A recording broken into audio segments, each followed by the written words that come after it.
ఒకానొకప్పుడు జగన్నాథుడు చెక్క విగ్రహం కాకుండా నీలవర్ణంలో ప్రకాశించే దివ్య శిలారూపంగా పూజించబడేవాడు. కానీ ఆ దివ్య రూపం ఎందుకు అంతరించిపోయిందో మీలో ఎవరికైనా తెలుసా? జగన్నాథుడు ఎందుకు అసంపూర్ణంగా నిలిచిపోయాడు?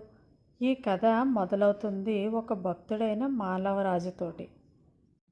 ఒరిస్సా అడవుల్లో గిరిజనుల చేత నీలి వర్ణంలో ఉన్న శిలారూపంలో ఆ జగన్నాథ స్వామి పూజించబడేవాడు.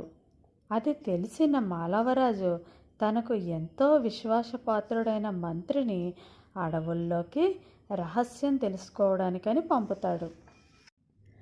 మాలవరాజు దగ్గర మంత్రిగా పనిచేసే ఆ వ్యక్తి పేరు విద్యావతి.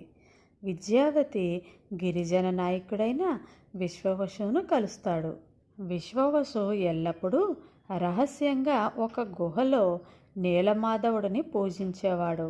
విద్యావతి విశ్వవసుతో నెమ్మదిగా స్నేహ సంబంధం పెంచుకున్నాడు. విశ్వవసుతో ఎల్లప్పుడూ కలిసిమెలిసి తిరిగేవాడు. విశ్వవసు నమ్మడం కోసం విశ్వవసు కూతుర్ని కూడా పెళ్లి చేసుకుంటాడు.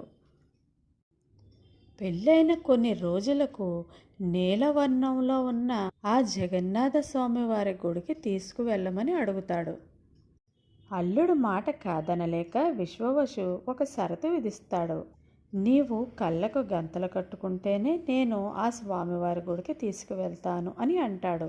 విద్యావతి తెలివిగా ఒక సంచిలో ఆవగింజలను పట్టుకొని వెళ్తాడు. ఆ సంచికి చిన్న రంధ్రం చేస్తాడు. విశ్వవసు అల్లుడు కళ్ళకు గంతలు కట్టి స్వామివారి గుడికి తీసుకువెళ్ళి దర్శనం చేయిస్తాడు.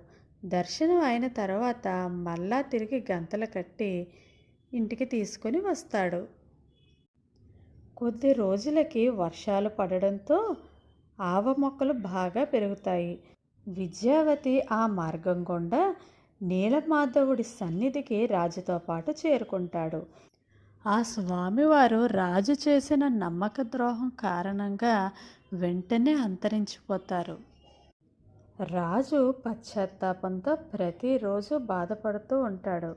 అప్పుడు ఒకరోజు స్వామివారు కలలో ప్రత్యక్షమై, నేను అక్కడ లేను, పూరీ తీరంలోకి చెక్క రూపంలో నేను వస్తాను. కొద్ది రోజుల తర్వాత పూరీ తీరంలో ఒక అద్భుతమైన చెక్క దొంగ రూపంలోని స్వామివారు వస్తారు. ఎలాంటి శిల్పకారుడు దాన్ని చెక్కలేకపోతారు. వృత్తశిల్పిగా వచ్చిన విశ్వకర్మ ఆ